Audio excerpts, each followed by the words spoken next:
Yani boy. Pinjamlah Miza. Nak stretching ke apa? Lap, okey? Last. Adalah.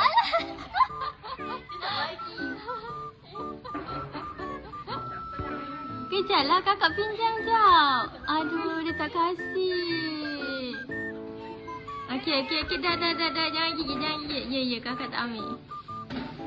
Betul. Yelah. Ha. Okey.